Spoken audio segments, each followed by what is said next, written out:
नमस्कार. नमस्कार.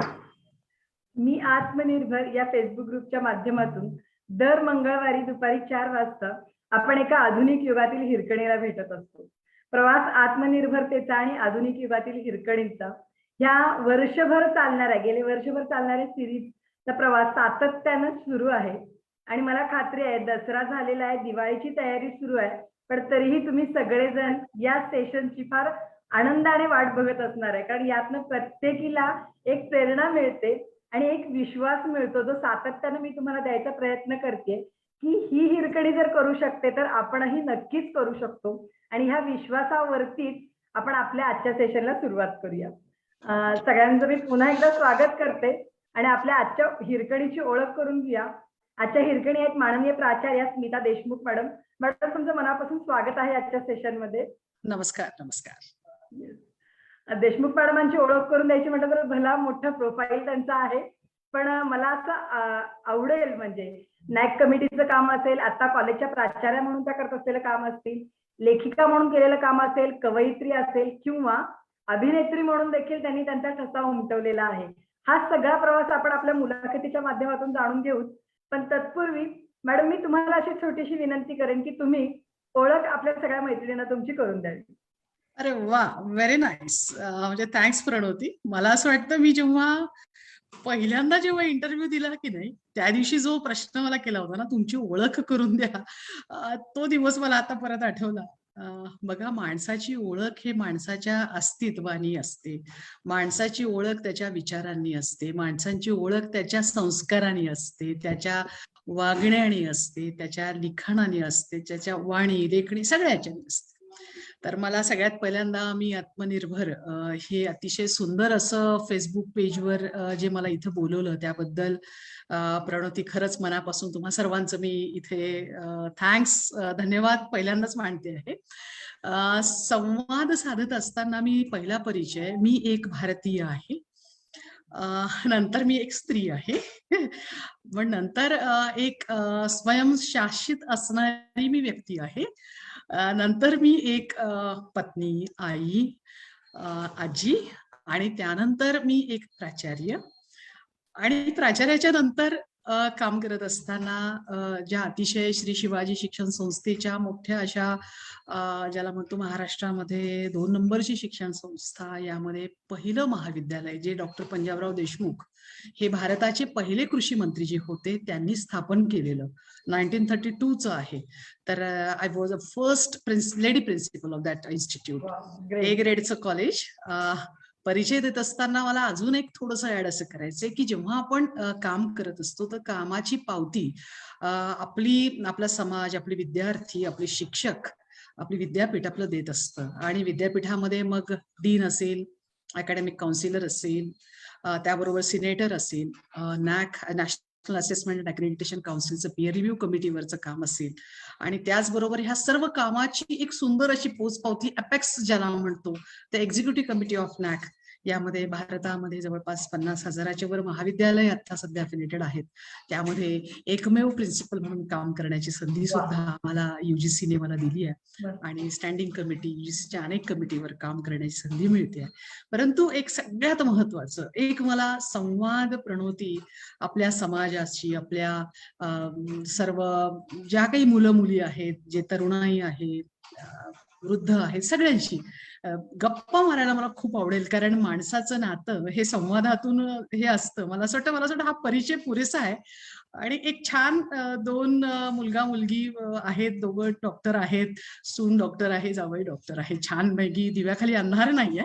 आणि सगळ्यात महत्वाचा परिचय, सगळ्यात शेवटचा माझा माइलस्टोन जो आहे, तर I got opportunity to work as Rajmata Jijau Saheb. Rajmata Jijau साहेबांचं व्यक्तिमत्व साकार करण्याची सुवर्ण संधी माझ्या आयुष्यामध्ये मला आली. आणि मरणानंतरही जिवंत राहण्याची संधी मला मंदाताई आणि जिजाई ग्रुप शिर्डी आणि यशवंतराव भालकर यांनी मला दिली. आणि मला असं वाटतं हा एक महत्वाची ही गोष्ट मला अशी वाटते. मला असं वाटतं हा परिचय पुरेसा आहे. आपण लेट अस गो फॉरवर्ड, आपण हळूहळू बोलूयात नंतर.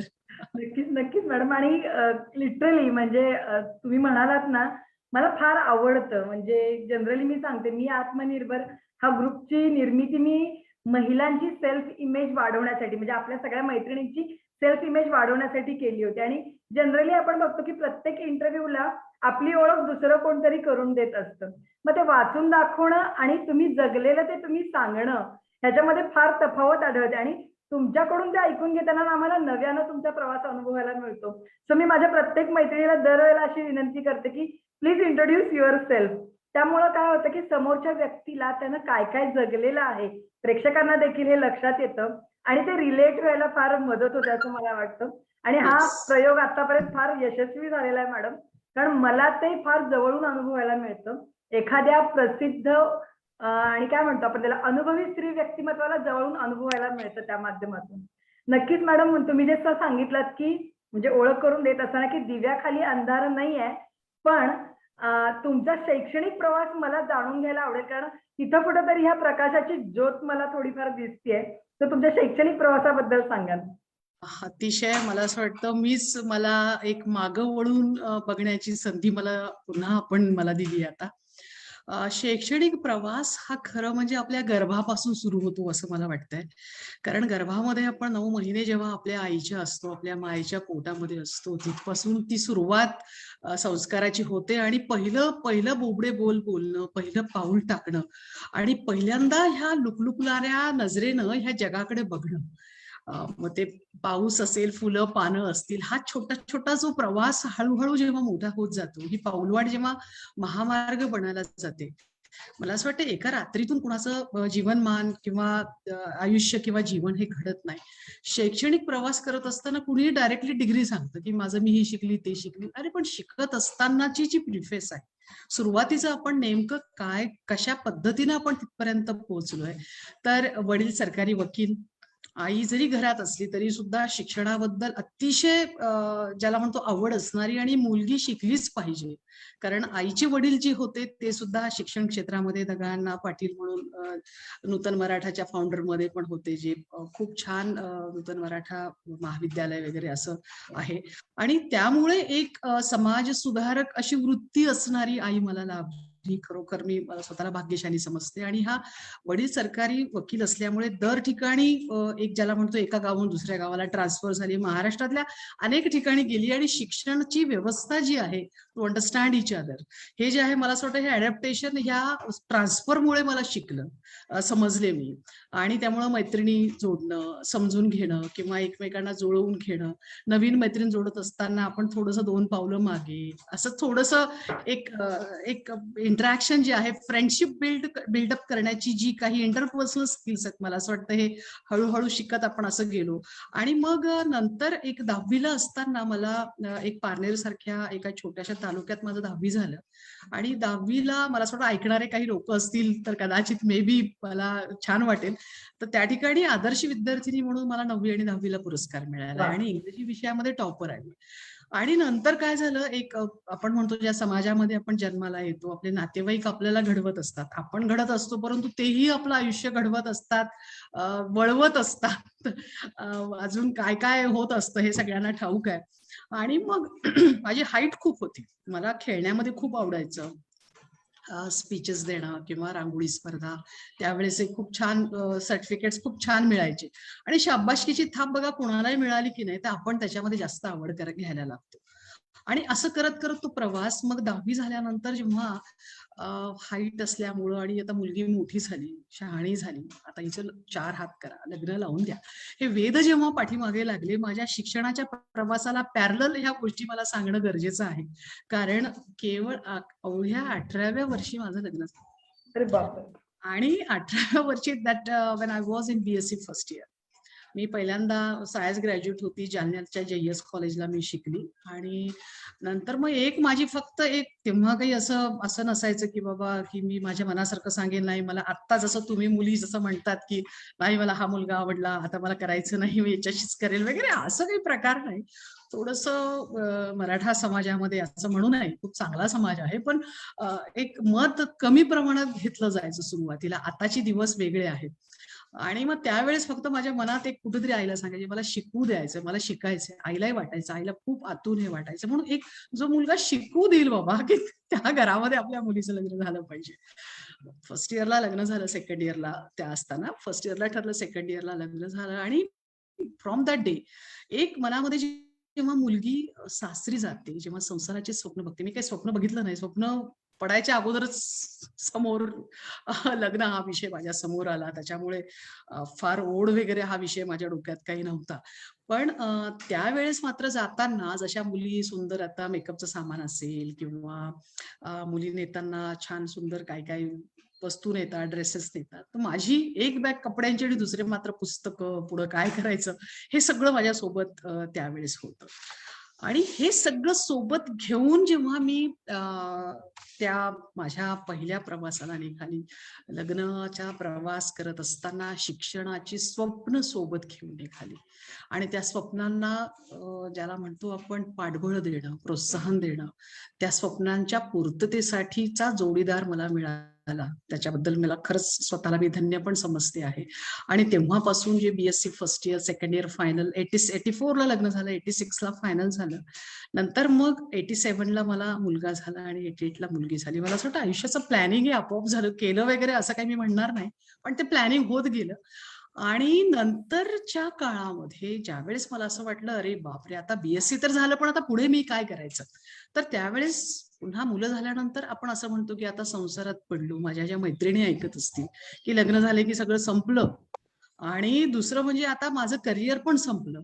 असं जेव्हा वेळेस माझ्या मैत्रिणी आता बघणाऱ्या जर बघत असतील, तर मी अगदी खात्रीनं आणि प्रूढ ज्याला म्हणतो सिद्ध झाल्यानंतर, अनुभव आल्यानंतर मी आपल्याशी हक्कानं मी सांगू शकते की त्यावेळेस मुलं जेव्हा झोपलेली असायची किंवा मी काम करत असायची किंवा काही घरातली आपण जी आपली सासू आहे, सासरे आहेत, येणारे जाणारे आहेत, ज्यावेळेस वेळ असायचा तर कानामध्ये कॉर्ड वगैरे हा प्रकार तेव्हा नव्हता. जेव्हा कॅसेट असायच्या साध्या अशा त्या अटकायच्या, सगळ्यांना माहिती, आता काही पेन ड्राईव्ह किंवा सीडीज वगैरे असं नव्हतं.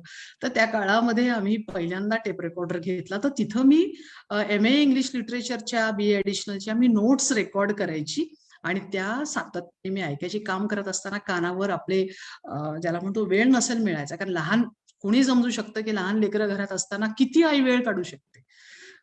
दोन एकामागून एक जुळ्यासारखेच दोघंही झालेले, मुलगा मुलगी. त्याच्यामुळे एक उठला की दुसऱ्याचा आवाज यायचा. मग ते मुलांचंही मला असं वाटतं लहानपणी कदाचित मे बी त्यांच्यावरही संस्कार की बाबा आई खूप अभ्यास करणारी आहे, असे गर्भसंस्कार हे आपोआप झालेत, केलेले नाही. आणि नंतर मग असं करत मला B+ मिळाला. BA ॲडिशनल इंग्लिश लिटरेचर मी केलं. त्याच्यामधला एक किस्सा मला मुद्दामून इथे माझ्या मैत्रिणींना सांगायचा आहे. कारण शिक्षणाचा प्रवास जेव्हा आपण सांगत असतो ना, तर तो प्रवास असा सहजासहजी नसतो. तो वर्षभराचा केलेल्या श्रमाचा, तुम्ही केलेल्या चिंतनाचा परिपाक असतो.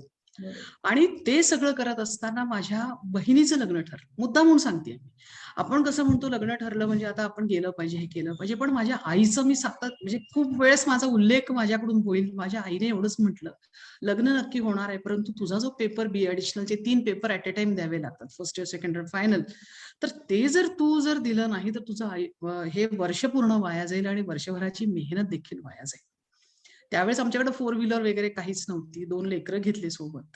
अगोदर आईकडेच होते, लग्नाची सगळं तयारी, तिथं अभ्यास वगैरे सगळं. पहिल्यापासून अभ्यासू वृत्ती असल्यामुळे तेव्हा भाड्याची गाडी घेतली आणि बुलढाण्यासारख्या ठिकाणी, ज्या ठिकाणी माझं एक्झामचं सेंटर होतं, त्या ठिकाणी आम्ही गेलो. तिथं जो 3 तासाचा पेपर आहे तो 2.5 तासातच सोडवले. म्हणजे बाबा लग्नाच्या वेळेपर्यंत आपण पोहोचलो पाहिजे वापस, ते प्लॅन होतं, कारण त्याच दिवशी लग्न होतं. त्यामध्ये मग मुलांचं रडणं, खाऊ घालणं, हे नवऱ्याने छान चांगलं सांभाळलं. म्हणजे मी हे विसरू शकत नाही. हे का सांगते आहे मी, कारण यामागे काही स्वतःचं सेल्फ ग्लोरिफिकेशन नाहीये. परंतु आपण छोट्या छोट्या गोष्टी असतात की त्याचं फार इश्यू करतो, आपण त्याचं भांडवल करत असतो. आया पाहिजे, आईला त्या लेकरू खात नाही, त्याला खाऊ घालायला कुणीतरी द्या, असं काय. अरे तुम्ही तुमच्यावर जेव्हा पडतात ना ह्या गोष्टी, तेव्हा तुम्ही आपोआप मार्ग काढायला लागतात. नक्की. हे मला सांगायचंय. आणि असं करत MA सुद्धा झालं आणि माझ्या वेळेवर लग्नाला पोहोचली आणि MA झालं, B+ मिळालं. घरात बसून मी कुठेही कॉलेजला गेली नाही, ट्युशन केल्या नाही. आपण जे वाचतो ते आपल्या जे समजतं त्याला शिक्षण म्हणतात, हे माझ्या आईने मला शिकवलं. वा. आणि जे समजतो ते व्यक्त करणं आहे, त्याला म्हणतो आपण स्वतःला सिद्ध केलं. ही छोट्याशा पायऱ्यांमधून मी गेलेली आहे. आणि म्हणून अशा पद्धतीचं आणि नंतर मग नंतरचं पुढची स्टेप आहे पीएचडी कसं करायचं. नंतर मी 93 ला माझं जेव्हा ग्रॅज्युएशन वगैरे कंप्लीट झालं, मी लगेच अप्लाय केलं. तेव्हा माझ्या डोक्यात असं होतं, शिक्षणाच्या प्रवासामध्ये हा देखील टप्पा माझा महत्वाचा आहे, की स्त्री जर नोकरी करायला लागली, शिकायला लागली, म्हणजे घराकडे दुर्लक्ष होतं. मला असं वाटतं हे साफ चुकीचं आहे. शिक्षणामुळे आपण आपल्यामध्ये जी समजून घेण्याची वृत्ती जी आहे, प्लॅनिंग करण्याची वृत्ती जी आहे, आपल्या भविष्याकडे बघण्याची वृत्ती आहे, कुटुंबासोबत आपला समाज आणि देशाकडे बघण्याचा सकस आणि समृद्ध असा दृष्टिकोन जो आहे, तो शिक्षणामध्ये मुळे आपल्याला येतो.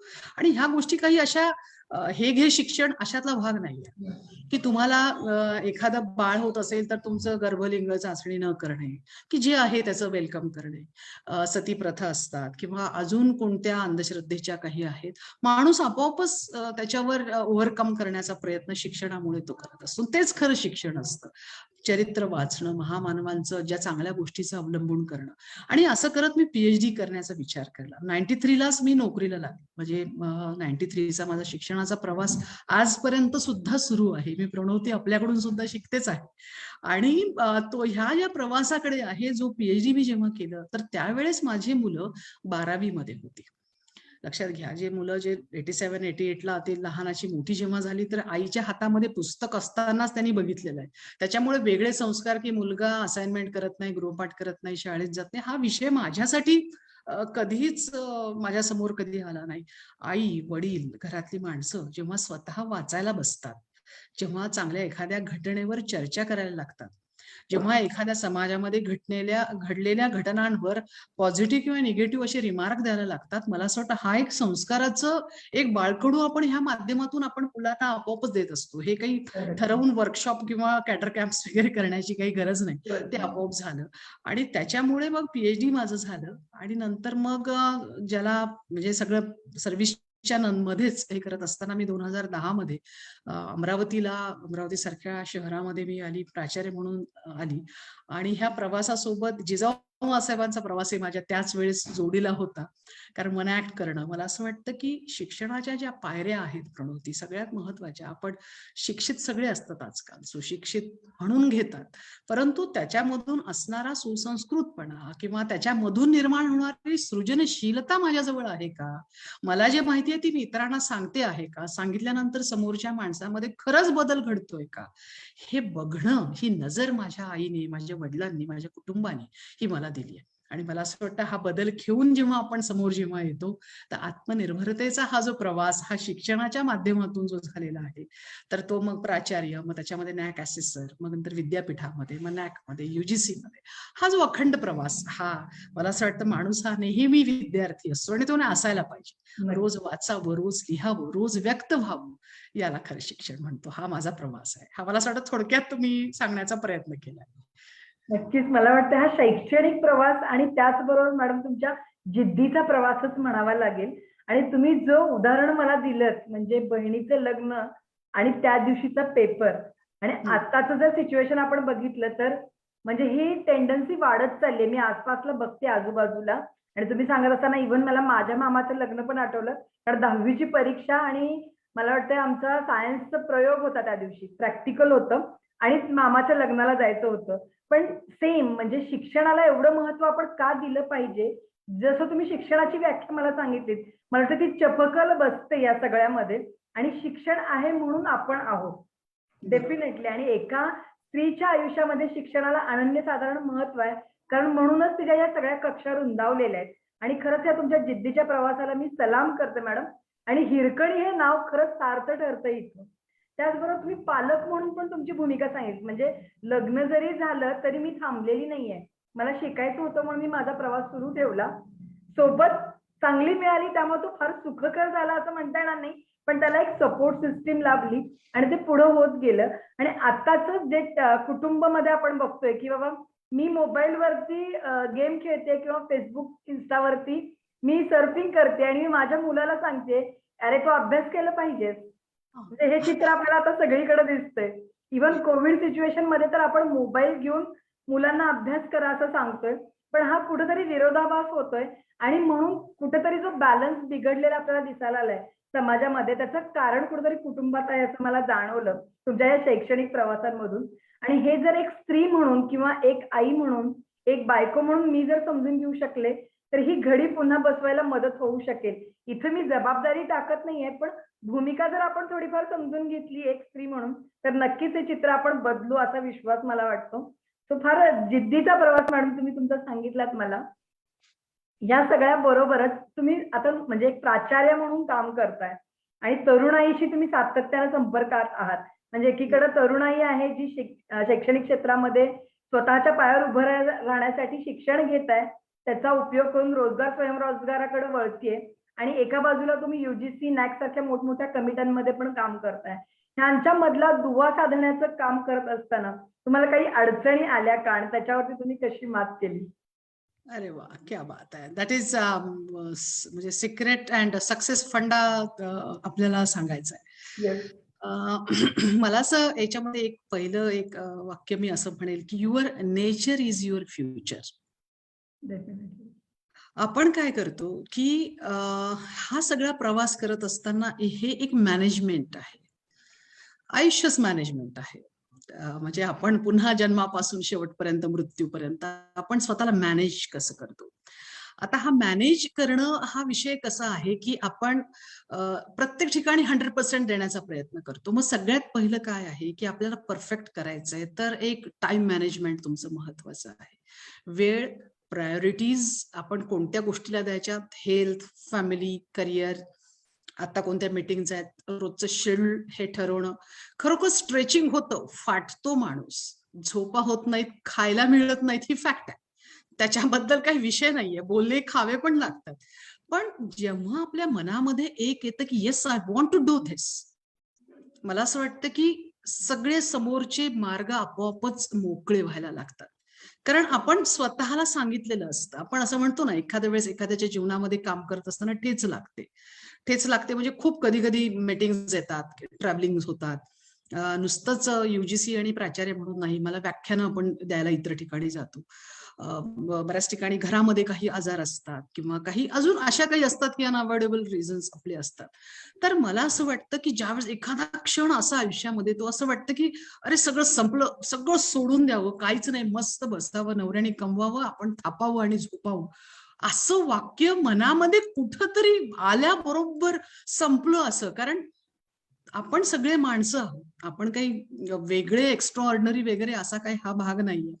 परंतु ज्यावेळेस सगळं संपलं, हा जो क्षण येतो ना, त्या क्षणाला, तो क्षण जगताना आपल्याला जेव्हा सांगतो yes this is the right moment to give up आणि मला आता नवीन स्टार्ट आता मला करायचंय, ही ताकद जेव्हा मिळते ना, दॅट इज माय सिक्रेट. की नाही, येस, मला बिलकुल मी मोडणार नाहीये. Just I want to do something much better than दिस.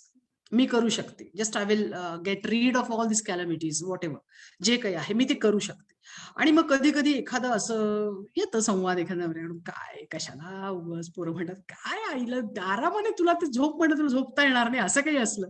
मग अशा वेळेस कसं असतं की कुणी असो, कुणी वर्किंग वुमन असतो, तर सुन लेने से कितने सवाल उलझ जाते और सुना देने से फिर हम उलझ जाते हैं. थोडंसं ऐकून घ्यायचं, थोडं शांत बसायचं, थोडं समोरचं शांत झालं की आपणही थोडंसं ऐकवायचं. आता जर आपण थोडंसं कंट्रोलमध्ये सगळ्या गोष्टी आपण सगळं केलं, तर मला असं वाटतं जसं आपण विचार करत असतो ना प्रणोती, तसं आपण बनत असतो. मी जर स्वतःला सिद्ध करायचं ठरवलं की मला काहीतरी चांगलं करायचंय, दिवसाचा सदुपयोग करायचा आहे, मला काहीतरी चांगलं वाचायचंय, मला माणूस जोडायचा आहे, मला काहीतरी नवीन आज कॉन्ट्रीब्युट आजच्या दिवसाला मला करायचंय, मला मनातलं बोलायचंय, तर त्यावेळेस मात्र मी स्वतःला रेस्ट्रिक्ट करता काम नये. आपण काय करतो, स्वतःला एक असं एक स्वतःला बंद करून टाकतो एखाद्या संकुचित याच्यामध्ये. म्हणून एक मला याच्यामध्ये एक छान असं म्हणावं असं वाटेल की खरं सिक्रेट हेच आहे, आपण स्वतःच स्वतःशी असणारं नातं बळकट पाहिजे. वा. आपण आपल्या अपेक्षाचा पिंजरा इतका भक्कम केलेला असतो की मला गिफ्ट मिळालं पाहिजे. मी आता जसं आपण सुरुवातीला बोललो की नाही नाही मला खूप अप्रिशिएट केलं पाहिजे, माझं असं झालं पाहिजे. हा प्रकार मला असं वाटतं मी फार कमी प्रमाणात केलेला असतं. माणूस म्हणून कुठंतरी वाटत असतं, परंतु फार त्याच्या पाठीमागे जाऊ नये. मला असं वाटतं इतिहास लिहिण्यासाठी बाकीचे असतात, आपण घडवायचा असतो. वा.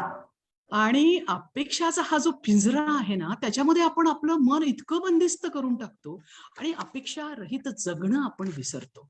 आणि ह्या अपेक्षा करून करून आपण स्वतःला मला हे नाही, मला ते नाही, मला असं नाही मिळालं, मला तसं नाही मिळालं, फिरायला व्हॉटएव्हर ज्या ज्या आपापल्या पद्धतीप्रमाणे ज्या अपेक्षा आहे. पण आपण जे स्वतःला जो प्रतिसाद देतो की नाही, तर ती खरी मनाची शक्ती असते असं मला वाटतं. आणि म्हणून भावना अनुभवणं हे जिवंतपणाचं लक्षण आणि नातं एकमेकांच्या वागण्यामधलं एक प्राचार्य म्हणून युजीसी किंवा याच्या वेगवेगळ्या लेवलवर आपण काम करत असतो. तर हे जे नातं आहे ना, ते सहज आणि नैसर्गिक असलं ना प्रणवती, तर ते टिकतं बघा. त्याच्यामध्ये कुठं सक्ती केली ना नात्यामध्ये, तर सहजपणा हरवल्या जातो आणि उरतो फक्त थंड व्यवहार. मला असं वाटतं की आपण तो जिवंतपणा मात्र, तो खळाळणारा उत्साह, तो जिवंतपणा आपणच आपल्याला सांगितलं, yes you can do better. आज मस्त आत्मनिर्भरतेचा प्रवास माझ्या सख्यांसाठी तुला उलगडून दाखवायचा आहे, असं सांगितलं की असं छान असं खळाळणारं पाणी आपोआपच झुळझुळ असं वाहायला लागतं. आणि ह्या काळजाचं ह्या देहीचे त्या देही, आपण म्हणतो ह्या मनीचे त्या मनी, असा हा प्रवास, हा धावपळ करताना समाधानाचे जे क्षण कुठं निसटतात का, हे मात्र आपण नक्की बघावं. धावतो आपण कशासाठी, कुणासाठी, कुठं थांबलं पाहिजे, हेही आपल्याला समजावं मला असं वाटतं. कारण अजून आता 54+ आहे. अजून 4-5 वर्ष थोडं धावण्याचा स्पीड कमी करून थोडं स्पीडमध्ये चालायला तर काही हरकत नाही. पण नंतर समजायला पाहिजे की मला काय आवडतं. विरंगुळ्याचे क्षण आपण शोधायचे असतात. कोणी कुबड्या देत नसतात. सल्ले सगळे देतात, साथ देत नाही. स्वतः स्वतःची साथ द्यायची असते. ही जाणीव प्रत्येक वेळेस आपल्या जवळ पाहिजे. दिली तर फार आनंद आहे, नाही दिले तरी चलो एकला चलो रे.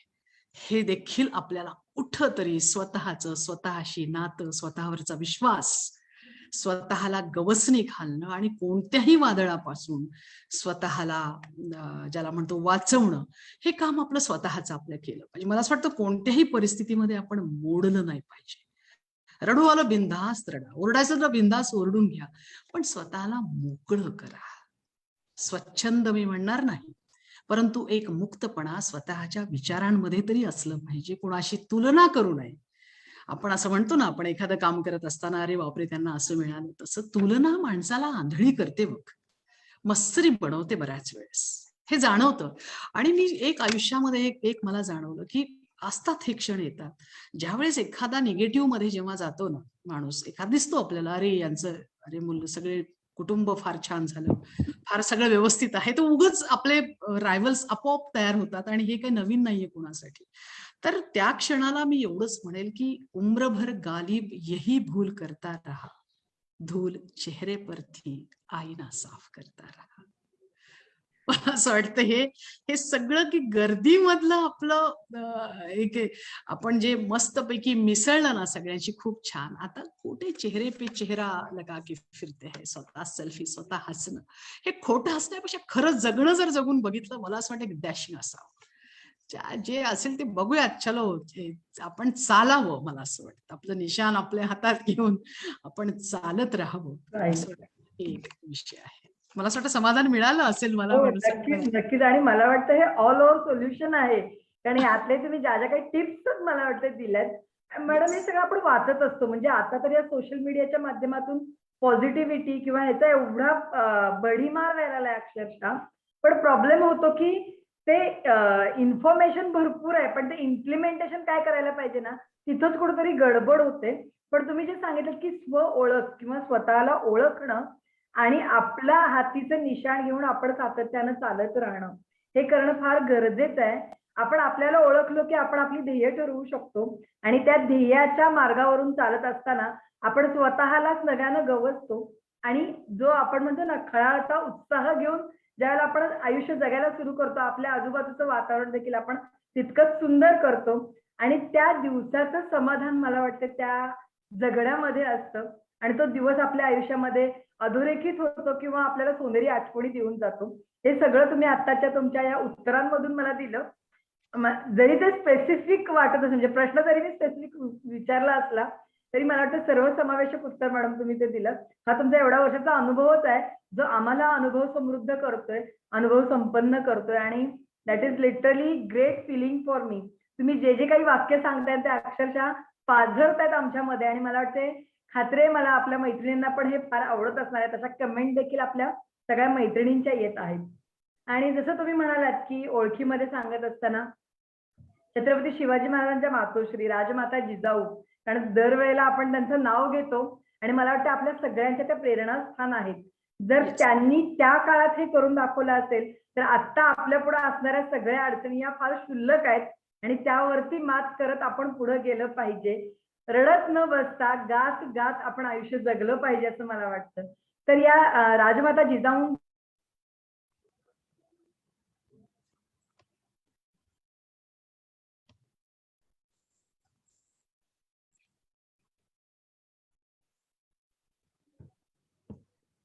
येस. मॅडम आवाज येतोय? हा, येत आहे मला ऐकायला. Yes. राजमाता जिजाऊंची तुम्ही जी भूमिका केली आणि त्यानंतर देखील तुम्ही एकपात्री प्रयोग करत आहात, तर तो अनुभव तुमचा कसा होता त्याविषयी तुम्ही सांगावं अशी मी तुम्हाला विनंती करते. अरे वा, बढिया. माझ्या अक्षरशः मनातला म्हणजे संवादामधला हा धागा जर निसटला ना तर संवाद झालाच नाही असं मला वाटेल. आता पुन्हा सांगते की लहानपणीचे आपले जे पंख असतात की नाही, त्या पंखांवर काही संस्काराच्या माध्यमातून, स्पर्धेच्या माध्यमातून, शाळांमधून, घरांमधून काही महामानव आपले सातत्याने विराजमान झालेले असतात बघा. त्याच्यामधली आहे राजमाता जिजाऊ माँसाहेब. लहानपणीच आईने वाढदिवसाला असताना एक छोटंसं पुस्तक जेव्हा दिलं आणि घरामध्ये आता हा सुद्धा प्रवास मला मुद्दामहून आपल्याला सगळ्यांना सांगायचा आहे की नेमकं आपल्या लेकरांकडून, आपल्या मुलांकडून हा प्रवास कसा घडल्या गेला पाहिजे किंवा कसा झाला पाहिजे. मुलांना असं वाटतं की संस्कार करायचे नेमकं काय, तर मुलांना चॉकलेट्स, बिस्किट्स, दात खराब होतात हे असं काही न देता आपण एक छोटेसे पुस्तकं दिले, तेही त्यांच्या जीवनाला दिशा देणारी जर आपण पुस्तकं दिली आणि नुसतीच द्यायची नाही तर ती वाचायला लावायची, नुसतीच वाचायला लावायची नाही तर साभिनय आपण अभिव्यक्त व्हायचं, वाच आणि मला सांग. हे जे संस्कार आहेत हे खूप महत्वाचे आहेत. सगळ्यांनी मला असं वाटतं खूप बारकाईनं हे बघावेत, कारण हे जेव्हा मला मिळालं लहानपणापासून ऐकलेलं सांगणं, याला शिक्षण मी सुरुवातीलाच सांगितलं, तर अभिव्यक्त होणं हा सुद्धा विषय त्याच्यामध्ये येतो. तर जिजाऊ ही अभिव्यक्त जेव्हा झाली, मी एक चिखलीसारख्या छोट्या ठिकाणी तेव्हा याचा होता मला असं वाटतं आंतरराष्ट्रीय दिन आपला साजरा करत असतो आपण, तो दिवस होता आणि एक महिला प्रेग्नंट होती आणि ती असं म्हणाली की बाबा माझं स्क्रिप्ट आहे तुम्ही ते करता का. म्हटलं ओके. तेव्हा लेक्चर होता, आमचा ग्रुप होता एक छानपैकी आणि मग त्या दिवशी मी जिजाऊ साकारली.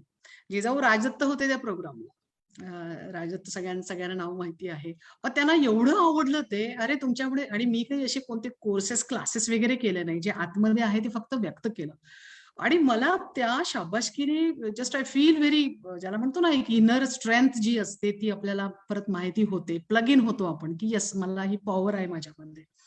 आणि मग तेव्हा समजलं, मी तेव्हापासून वन ऍक्ट सुरू केलं. सिंदखेड राजाला माझा प्रयोग माझे झाले. 12 जानेवारीला आपण सगळेजण सिंदखेड राजाला येत असतो आणि मग तिथून प्रयोग जेव्हा सुरू झाले तर त्या ठिकाणी मग जे प्रयोग मी असं सांगते की सतत वेगवेगळ्या ठिकाणी मला जेव्हा बोलवण्यात यायचं, कारण राजमाता जिजाऊ माँसाहेबांच्या जीवनाबद्दल आणि त्यांच्या कार्यकर्तृत्वाबद्दल अतिशय हा गौरवशाली इतिहास जेव्हा पिढीसमोर जाईल तर मला असं वाटतं पिढीला आयुष्यामध्ये अशक्य असं काहीच राहणार नाही.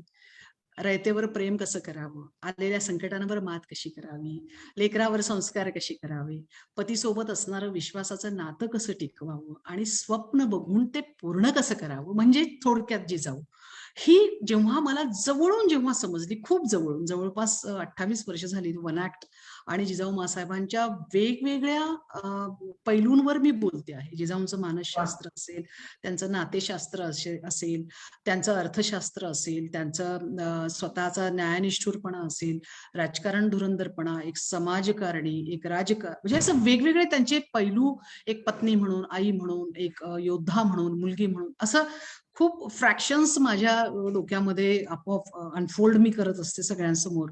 आणि मग तेव्हा मला एक जाणवलं, आणि मग शिर्डीला एक मंदा नेमसेंचं जसं मी सुरुवातीला नाव घेतलं, तर त्या ठिकाणी त्यांच्या सुनेचा जेव्हा पुन्हा गर्भसंस्काराचा कार्यक्रम जेव्हा होता, मी आईला असं म्हणाले की आई माझ्यासोबत सातत्याने सावलीसारखी असायची. कुठं जायचं असले की प्रोग्रामला जायचं, नऊवारी नथ, सगळ्यात तामझाम, तिचंच सगळं सामान ती अगोदर सुरुवातीला वापरायची, कारण मराठमोळी नथ आहे, छान सगळं जुड्याचं साहित्य, सगळं जे काही जिजाऊचं जे काही डेकोरम सगळा तिच्यासोबत असायचा.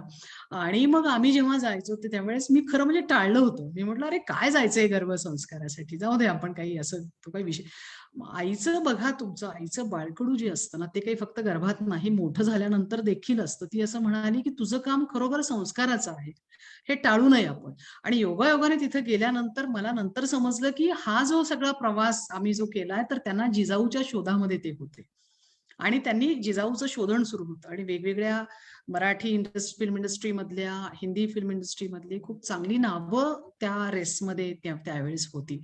आणि त्या काळामध्ये मात्र त्यांनी की अशी व्यक्ती त्यांना पाहिजे होती की जी जिजाऊ करेल, जिजाऊ जगेल, जिजाऊ सांगेल, आणि जिजाऊच्या जीवनाला तडा देणार नाही, असं ती भविष्यामध्ये वागेल. असं त्यांचं एक थोडंसं एक rules and regulation, terms and conditions त्यांच्या वागण्या बोलण्यातून मला जाणवले. आणि मग जिजाऊ माँसाहेबांच्या तो जो माझा वन ऍक्ट तिथे झाला, आणि त्याच्या 2 महिन्यानंतर ते सगळं निमसे कुटुंब आमच्या चिखलीला आलं, आणि त्यांनी आम्हाला अशी मागणी घातली. स्वप्नातही मी चित्रपटाचा विचार केलेला नाही. मी कलाकार वगैरे प्रोफेशनल बिलकुल नाही आहे. म्हणजे सगळ्यांनी बघा, नाही तर कोणी अभिनेत्री वगैरे असं म्हटलं की मी जिजाऊवर प्रेम करणारी एक व्यक्ती आहे. बरोबर. मला एवढं म्हणायचंय. आणि नंतर मग त्यांनी सांगितलं 2 महिने मला लागले. बघा, मराठा समाज, आता पुन्हा समाज हा विषय याच्यासाठी येतो. आजही कुणाला म्हटलं की चित्रपट काम करता, काय चित्रपटात रंगाला तोंडाला रंग लावते वगैरे, म्हणजे असं थोडंसं एक इतकं नाहीये. म्हणजे आहे, काही फॅमिलीजमध्ये आहे, पण मराठवाड्यासारख्या ठिकाणी किंवा काही फॅमिलीजमध्ये इतकं प्रमोट नाही करत. आता आहे, आता खूप परिस्थिती बदलली आहे.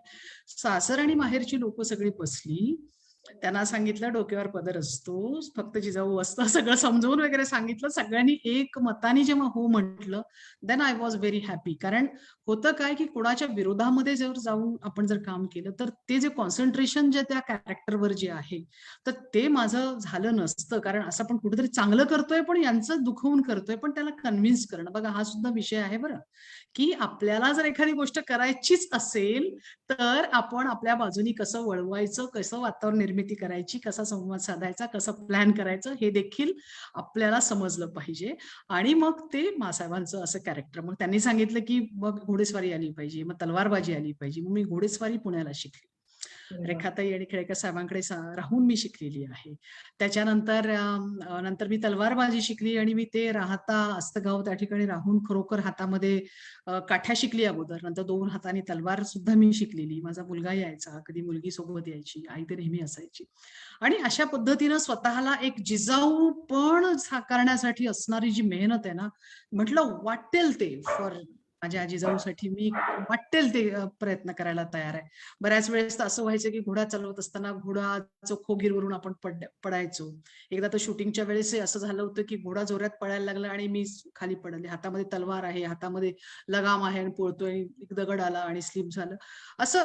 परंतु एक माझ्या मनामध्ये सारखं यायचं, हे लक्षात घ्या, जे आजही येतं माझ्या मनात, की माँसाहेबांनी त्या काळामध्ये घोडा चालवलाय, प्रेग्नंट असताना चालवलाय, समोर अतिशय सावधानतेने त्या वागलेल्या आहेत. तेव्हा काही कुठं प्रोटेक्शन नव्हतं, कसले कमांडोज आजूबाजूला नसायचे. तर स्वतःचं रक्षण स्वतः करावं म्हणून 700च्या वर मुलींची त्यांनी फौज निर्माण केलेली होती. स्वतः युद्धकला शिकलेल्या आहेत. त्यामुळे आजच्या स्त्रीनी जर स्वतः शस्त्र चालवणं, स्वतःच्या मनाची आणि आपल्या ज्याला म्हणतो ना, आपली स्वतःची मानसिक ताकद तिच्यामध्ये असेल, तर शारीरिक ताकद निर्माण होणार आहे. शारीरिक ताकद असताना जर मानसिक ताकद नसेल, तर आपली मूठ उचलणार नाही. आपण केवळ हातामध्ये मेणबत्त्या घेण्यासाठी जिजाऊने आपल्याला हा गौरवशाली इतिहास आपल्या समोर उलगडलेला नाहीये. तर आपण स्वतः सोबत इतरांचं रक्षण मी करू शकते ही ताकद आपल्या मनामध्ये आणि आपल्या मनगटामध्ये निर्माण करण्यासाठी माँसाहेब आपण साकारली. आणि मग चित्रपट जेव्हा आपण साईन केला त्यावेळेस मी प्रिन्सिपल 2010 मध्ये त्याची इंटरव्ह्यू दिली होती. त्यावेळेचे जे अध्यक्ष होते त्यांच्याकडे मी रिक्वेस्ट पण केली होती की मला प्राचार्य आणि ह्या जिजाऊचा चित्रपट मला साईन करायचा आहे, आपल्याला परवानगी मला मिळावी. त्यांनी मला परवानगी दिली आणि नंतर मी चित्रपट हा प्रिन्सिपल झाल्यानंतरचा काही चित्रपट मी केलेला आहे. म्हणजे लक्षात घ्या, मा जिजाऊंनी आपल्याला nothing is impossible in the world, we can do anything. आणि असला तर आपण एखादं संकट आलं तर मार्ग कसा काढायचा, हे ज्या शिवाजी राजांच्या, छत्रपती शिवरायांच्या जीवनातले जे प्रसंग आहे ते आपल्याही जीवनामध्ये कमी जास्त प्रमाणामध्ये त्याची कॉन्सन्ट्रेशन कमी असेल परंतु ते येतात. परंतु त्याच्यावर मात कशी करायची ही दृष्टी मात्र आपल्या जिजाऊ माँसाहेबांनी दिली. आणि अशा पद्धतीनं तो चित्रपट जेव्हा साकारला तर मला असं वाटतं की अमोल कोल्हे तेव्हा त्यांचं एक सगळ्यात पहिल्यांदा शिवाजी राजांचं खूप मोठं नाव घेऊन तेव्हा जे आलेले होते. पण जिजाऊ माँसाहेबांचा वन ऍक्ट आणि जिजाऊ विचार घेऊन मी 28 वर्षांपासून वावरत होती. मला असं वाटतं तो संवाद हा खूप छान मला असं वाटतो की कुठेही मनामध्ये मला असं वाटलं नाही की मी पहिल्यांदा एका स्टार कलाकार किंवा मी स्टेजवरून आली आणि हे एका चॅनल्स किंवा वेगवेगळ्या याच्यातून आलेलं आहे. कारण एक एक आपला महामानव आपल्या मनामध्ये एक मला असं म्हणतं की आपल्या मनामध्ये इतकं सुंदर एक कलाकृती जिजाऊ माँसाहेबांची जी कलाकृतीमध्ये प्रतिबिंबित होत असते, आपल्या जीवनामध्ये होत असते आणि ती शेअर करण्याची संधी मला असं वाटतं खूप चांगलं एक ट्युनिंग त्या काळामध्ये लाभलं. आणि कोल्हापूरचे यशवंत भालकर यांचं स्मरण देखील मी नक्की करेन. आणि त्या संदर्भात असणारी अनेकशी टीम बरीचशी आमच्या त्या ह्याच्यामध्ये होती. आणि मराठी चित्रपट सृष्टीतला पहिला मराठी ऐतिहासिक चित्रपट हा राजमाता जिजाऊ माँसाहेब. त्याच्यामुळे हे भाग्य आमच्या वाट्याला आलं. आणि अजून एक त्याच्यातलं एक खूप छान मला सांगायचंय की पहिलं जेव्हा फलटणला पहिला प्रयोग जेव्हा झाला तर त्यावेळेस राजे निंबाळकर त्यावेळेस आलेले होते. आणि त्या मला असं वाटतं तिथे अनेक चित्रपटाचे शूटिंग त्या वाड्यामध्ये होतात. खट्टा मिठा असं काहीतरी वेगळे सुरू होतं. पण तिथे जात असताना माझ्या डोक्यामध्ये की आपण इतकं मोठं चरित्र की जे इतकं लख तेज प्रकाशा इतकं चरित्र आपण हे करतो आहे तर मी काय घेऊन जाऊ. तर मी सगळ्यात पहिल्यांदा सिंदखेड राजाला गेली, तिथली माती मी सोबत घेतली आणि मग तिथे मी फलटणला जाऊन त्या मातीचं पूजन केलं. ती मस्तकी लावून मी सुरुवात केली आहे. आणि मला आताही शहारल्यासारखं ते होत आहे. म्हणजे रेखाताई असतील, साहेब असतील, यांची खंबीर साथ ह्या ठिकाणी आहे. आणि माझे मिस्टर जे रावसाहेब जे स्वतः लेक्चरर आणि प्रिन्सिपल म्हणून काम करायचे, त्यांचं एक मला असं म्हणायचंय की शहाजी राजांनी जसं जिजाऊंना साथ दिली, ज्योतिबानी सावित्रीची दिली, तसं माझ्या मिस्टरांनी मला दिली. So it is possible for me to make such type of historical history in my life and life of Marathi cinema. असं खूप आहे सांगण्यासारखं पण हे एवढं एवढं सफिशियंट आहे. कारण कसं असतं की आपली पत्नी चित्रपटामध्ये काम करते आहे, ही टोचणी नाही, ही बोचणी नाही, तो अभिमान माझ्या नवऱ्याला आहे. नक्कीच ही माझी ताकद आहे. नक्कीच नक्कीच मॅडम, आमच्याही अंगावरती शहारा आला अक्षरशः. कारण आपण त्यांचे आदर्श, त्यांचे विचार ऐकतो, पण मला वाटतंय ती भूमिका करत असताना तुम्ही ते जगलात. एकपात्री प्रयोग असेल किंवा पिक्चर किंवा सिनेमाच्या माध्यमातून तुम्ही जे काही पडद्यावरती साकारलं, हे फक्त तेवढ्यापुरतं मर्यादित न ठेवता सातत्यानं जिजाऊंचे विचार आपल्या आयुष्याशी कसे आपल्याला किंवा आपल्या आयुष्यामध्ये कसे उतरवता येतील, हा प्रयत्न तुम्ही स्वतःच्या आयुष्यात देखील केलात. आणि मला खात्री आहे प्राचार्य म्हणून तुम्ही तुमच्या कॉलेजच्या आणि आपल्या शैक्षणिक सगळ्या पुढच्या प्रवासामध्ये देखील तुम्ही तो करत असणार आहेत. 100% मला म्हणजे त्याचं हे वाटतं. पण आता मध्येच बोलत असताना तुम्ही एक सांगितलं की म्हणजे प्रत्येक स्त्रीला हे थोडंसं शिकून घ्यावं लागतं की मला जर हे करायचं आहे तर मला समोरच्याला ते कशा पद्धतीने सांगितलं गेलं पाहिजे. आणि ह्याचा मी थोडासा विषय बॅलन्सिंगशी जोडते. कारण तुम्ही आता एक प्रशासक आहात, प्राचार्य आहात, प्लस कुटुंबामध्ये देखील तुम्ही 3-4 वेगवेगळ्या भूमिका निभावताय. ऍटलिस्ट म्हणजे प्रत्येक स्त्रीला त्या निभावाव्याच लागतात. तर हे सगळं बॅलन्सिंग तुम्ही कशा पद्धतीनं केलं किंवा आपल्या मैत्रिणी रादर आता आपल्या आधुनिक पिढीनं कशा पद्धतीनं ते केलं पाहिजे असं तुम्हाला वाटतं? मी सुरुवातीलाच अगोदर सांगितलं की आपण ज्या पद्धतीनं स्वतःचा शोध घेत असतो, स्वतःकडे आपण ज्या नजरेनं बघतो स्वतःकडे, आत्मसम्मान जब जाग उठता है तो दिल की सारी कमजोरियां उसके पास आने से डरती है. आपला सन्मान आपण करणं, मी स्त्री आहे, मी अबला आहे, मी कमी आहे, मला माहिती नाहीये, ठीक आहे, माहिती नाही, माहिती करून घे. अबला आहे, सबला बन. आर्थिक स्वावलंबन नाही, तू करून घे. घरात ठीक आहे, तुला नोकरी करत नाही, पण तू घरात जर सगळे कामं करते, इट मीन्स दॅट जर तुम्ही पगारी जर बाया लावल्या तर तेवढं तू सुद्धा करतेस. Don't feel your self inferior, सगळ्यात पहिल्यांदा. आता हे सगळं जो प्रवास जो आहे आपल्या महिलांसमोर जेव्हा आपल्याला उलगडून आपल्याला जर दाखवायचा असला, तर त्याच्यामध्ये एकच आहे की स्वतःचा शोध घेत असताना उगाळू नकोस दुःख तुझं ऐरणीवरचं. समजून टाकायचं, let it be, let it be, छोड दो. ओके, त्याच्या संस्काराने तो बोलला. आपल्याला हेच असतं की हा असं म्हटलं, ते तसं म्हटलं, त्याच्या बाहेर आपण फार खूप चांगल्या असतो. आपण सगळ्या स्त्रिया, आपण सगळ्या मैत्रिणी खरंच खूप छान असतो. आपल्याला हँडल करणारा कोणी चांगला मिळाला ना, मग आपण खूप छान असतो. थोडंसं केलं तर मग आपल्याला त्यांना हँडल करता आलं पाहिजे, हे लक्षात घ्या. हँडलिंग करणं म्हणजे नेमकं काय असतं? शेवटी हे स्किल आहे. सुरुवातीलाच मी सांगितलं, सुरुवातीला की आपल्या म्हणण्यासारखी जो गोष्ट आहे, चित्रपट मला करायचा, मला नोकरी करायची, मला प्रवास करायचा, तर सगळ्यात महत्वाचं की स्त्रीचं घरामध्ये सन्मान असला पाहिजे. आपण तिने स्वतःचा सन्मान तिने स्वतः केला पाहिजे. तिचा स्वतःचा स्पॅन तिला स्वतःला मिळाला पाहिजे. स्वतःचा वेळ पण आला पाहिजे, मिळाला पाहिजे. आणि असे संस्कार ज्या घरामध्ये मला आपसूक पहिल्यापासून मिळाले, ज्या ठिकाणी की असतं की नोकऱ्या दोघंही करतात नवरा बायको, पण घरात आल्यानंतर मात्र ती पदर खोचून स्वयंपाकघरात जाते. चूल मूल काही वाईट नाही. आपल्याला आपण असं म्हणतो सुधारणा केली म्हणजे चूल मूल कोणाला चुकत नाही, चुकू पण नाही. ते तर आपण केलंच पाहिजे. पण हे सांभाळत असताना त्याच्याकडे बघण्याचा कुटुंबाचा दृष्टिकोन मात्र बॅलन्स्ड असला पाहिजे. जर पत्नी जर किचन मध्ये जाते आहे, काही करते आहे, तर पतीनी किंवा घरातले आपले मुलं असतील, कुणी सगळ्यांनी मिळून जर हातभार लावला, एखादा चहाचा कप जर नवऱ्याने जर दिला, तर वा क्या बात आहे. काय आनंद आहे तिच्या चेहऱ्यावर. तो आनंद त्यांना घेता आला पाहिजे आणि तिलाही ती संधी देता आली पाहिजे. एखाद्या वेळेस नवऱ्याने दिलं तर एखाद्या म्हणतो, अरे काय बाईला वेगळ्या पद्धतीने बोलतात, अरे याने असं मदत केली.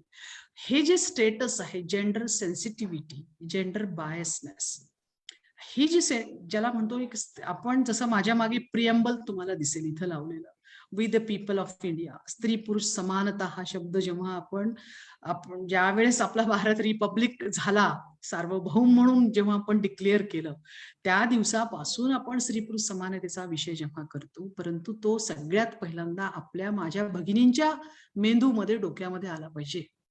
सगळ्यात पहिल्यांदा आपण स्वतःचा सन्मान केला.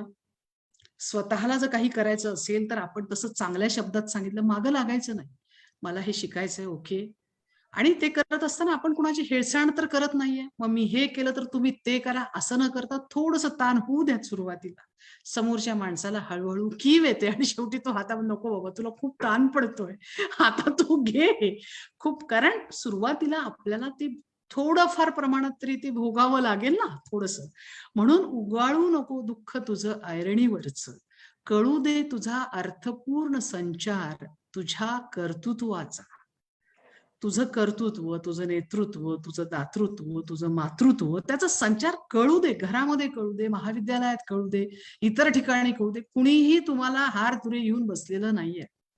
ठीक आहे, कुणी हार नाही दिला, ओके. बऱ्याच ठिकाणी असंही होतं की गाडणं प्रकार, दाबण्याचा प्रकार, त्रास देण्याचा प्रकार, हिंसाचाराचा प्रकार, निगेटिव्ह पर्सनॅलिटी करण्याचा अपप्रचार, ह्या अनेक गोष्टी अनेक स्त्रियांच्या आयुष्यामध्ये येतात. पण एक लक्षात घ्या माझ्या मैत्रिणींनो, सख्यांनो, की एक स्त्रीमध्ये एक बीज असतं, ती निर्मितीशील असते.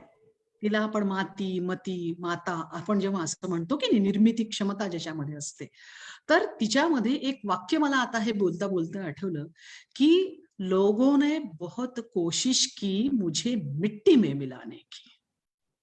स्त्रीला, लोगों ने बहुत कोशिश की मुझे मिट्टी में मिलाने की, मगर उन्हें मालूम नहीं था कि मैं एक बीज हूं. वाह. जितना मुझे दबाओगे, मेरी आदत है बार बार उग जाने की. वा, मस्त मस्त. तर आणि हे हे खरंच धडक गरज आहे. मारणं जे आहे ना, मोडायचं नाही, सोडलं चालतं, मोडायचं नाही, तुटायचं नाही. डोळ्यात पाणी आलं, येऊ द्या ना, अरे पाणी येणार आहे. पाणी येणं, डोळ्यात पाणी येणं, संवेदनशील असणं दुर्बळपणा नाही. आपण म्हणतो ना, आसू ढाळू नको नको, कॅथार्सिस व्हायला पाहिजे, निचरा होऊ द्या. घालायच्या शिवाय घाला ना 2-4, काही हरकत नाही. तुमचं कुठं तुम्ही स्ट्रेस हा जो विषय असतो ना, तुम्ही जे मॅनेजमेंट जे आता जे बोललं तुम्ही कसं सांभाळतात, हे स्ट्रेस मॅनेजमेंट माणसाला जमलं पाहिजे.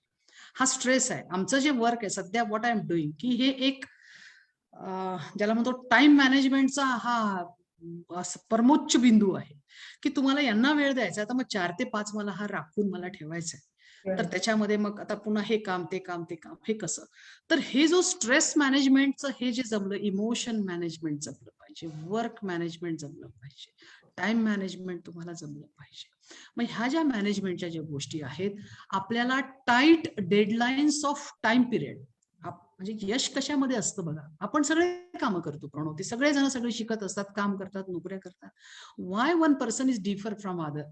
कारण तो आहे त्याचा तो कॅपॅसिटी बिल्डिंग असो, स्ट्रेच द पर्सनॅलिटी. तुम्ही तुमची किती ताकद आहे, की स्वतःला तुम्ही किती ताकदीनं काम जास्त वेळ तुम्ही करू शकता, दॅट प्रूव्हज युअर सक्सेस.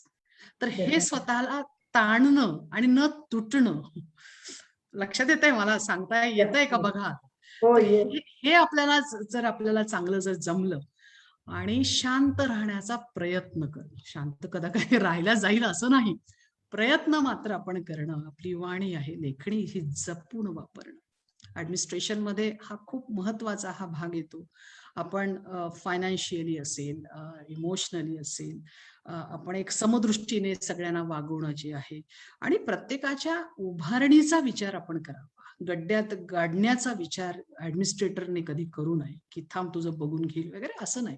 इन्स्टिट्यूटच्या भल्यासाठी ज्यांनी काम केलेलं आहे, तर त्यांना खरोखर आपण त्यांना रिवॉर्ड करणं, त्यांची दखल घेणं, विद्यार्थ्यांशी संवाद साधणं. म्हणजे विद्यार्थी, मी आता मातोश्री विमलाबाई देशमुख महाविद्यालयामध्ये मी आपल्याला सेंड केलेलं होतं, जस्ट मी शिफ्ट आता झालेली. शिफ्ट झालं म्हणजे मग दुःख थोडी उघडायचं. अरे, this is one of the again one challenge for me to prove myself. Do the स्वोक अनालिसिस. तुमचे स्ट्रेंथ आहेत, विकनेस असतील तर ते ओव्हरकम कसे करायचे, चॅलेंजेस काय आहे, माझे अपॉर्च्युनिटीज काय, सर्च फॉर दॅट. मला असं वाटतं हे जर स्वोक अनालिसिस प्रत्येक स्त्रीने जर आपल्या आयुष्यामध्ये करायचं ठरवलं ना, तर मला असं वाटतं ती ग्रामीण असो, शहरी असो, ती नोकरीमधली असो, घरातली असो, आणि घरात असणाऱ्या स्त्रियांनी कधीच असं वाटू देऊ नये की अरे मी घरात आहे, मी काहीच करत नाही. मला असं वाटतं ती खूप करते, कारण ती घरात असते, खूप सारं ती करत असते. म्हणून हे जे मॅनेजमेंट जे आहे, आपल्या विचारांचं मॅनेजमेंट, आपल्या वैचारिक प्रतिष्ठान अधिष्ठान हे जे आहे, हे आपल्याला मला असं वाटतं जास्त समजणं फार गरजेचं आहे. कारण आजच्या पिढीमध्ये आपण जी वैचारिक बैठक ज्याला म्हणतो आपण, ही विचारांची बैठक, ही 1-2 दिवसामध्ये येत नाही. ती पुन्हा आपण प्रत्येक पातळीवर स्वतःला मूव्ह करण्यासाठी आपली निर्णय क्षमता कशी आहे, आपण कसं डील करतोय समोरच्या माणसाला. खूप आता विचित्र माणूस समोर एकदा आलाय, आपण त्याला हँडल आपण कसं करतोय, आपणच आपली पाठ थोपटायची, यस यस आपण हे खूप छान, हा जो इन्सिडेंट आहे आपण खूप चांगला हँडल केला. आपल्याला कोणाच्या अवॉर्डची गरज नाही. स्त्रियांच्या वाट्याला फार अवॉर्ड्स येत नाहीत. म्हणून उगाळू नको दुःख तुझं ऐरणीवरचं, आणि तुझ्या हातावर तुझ्या स्वप्नांच्या मेहंदीनं तुझं स्वप्न तूच फुलव, तुझ्या कपाळावर सूर्य तूच गोंद, आणि तुझं ह्या ममत्वाने घे विश्व कवेत. कितीही नालायक आहे, मूर्ख आहे, अर्धवट आहे, असा आहे तसा आहे, आपणच जन्माला घातलेली लेकरं आहेत. आईपणाच्या माध्यमातून बघा आणि मग माफ करा त्यांना, आणि चलो again, that is again I can हो आहे. Do something better. अशा पद्धतीनं तो प्रवास मला असं वाटतं असावा. नक्कीच नक्कीच मॅडम, मला वाटतं हा म्हणजे आत्मनिर्भर होण्यासाठीचाच एक संदेश तुम्ही या माध्यमातून दिलात. आणि तुमचा हा सगळा जीवन प्रवास ऐकताना नव्यानं म्हणजे असं जाणवत गेलं की बाबा आपल्या प्रत्येक स्त्रीच्या आयुष्यात जी काही वळणं येतात, त्या वळणामध्ये येणारे जे काही प्रसंग आहेत, त्या प्रसंगाला कशा पद्धतीनं सामोरं तिनं गेलं पाहिजे आणि कशा पद्धतीनं तिनं आत्मनिर्भर झालं पाहिजे. स्वतःच्या क्षमता ओळखून फक्त उपयोगाचं नाहीये, तर ते ओळखून ते स्ट्रेच करणं फार महत्वाचं आहे. तरच आपण आपलं सॉरी आपलं स्वत्व सिद्ध करू शकतो या माध्यमातून. फार सुंदर मॅडम तुम्ही सांगितलं. गप्पा फार छान रंगल्यात, पण वेळेअभावी आपल्याला त्या थांबवाव्या लागतात. तर मी येस. तुम्हाला शेवटी फक्त एकच विनंती करेन की तुमची एखादी कविता किंवा तुम्हाला आवडणारं कोणतंही एक संदेश आम्हाला तुम्ही द्यावात आणि आपल्या आजच्या सेशनचा आपण समारोप करूया. अरे बापरे! संदेश संदेश तर हाच आहे की आपण स्वतःला ओळखावं.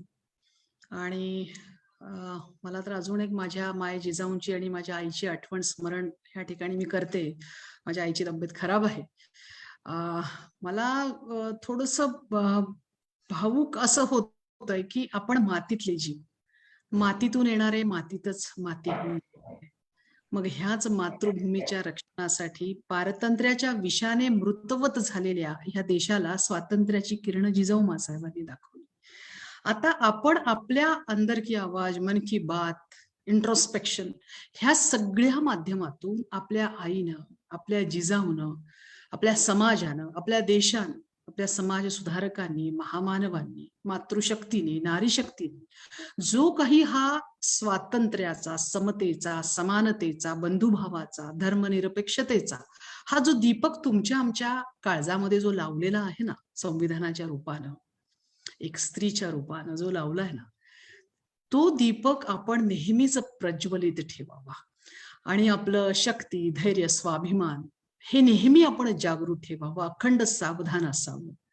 आणि सगळ्यात महत्वाचं आपण स्वत्वाची जाणीव ठेवून पुन्हा कळू दे तुझा अर्थ पूर्ण संचार अनादि अनंत काळापर्यंत ह्या मातृशक्तीला नमन आपण स्वतः करत असताना, स्वतःच्या स्वत्वाला शोधत असताना आपण इतरांची सुद्धा एक ज्याला म्हणतो फुलण्याची क्षमता, प्रक्रियेमध्ये स्वतःचं योगदान नेहमी द्यावं, हा संदेश मी नक्की ह्या ठिकाणी देईन.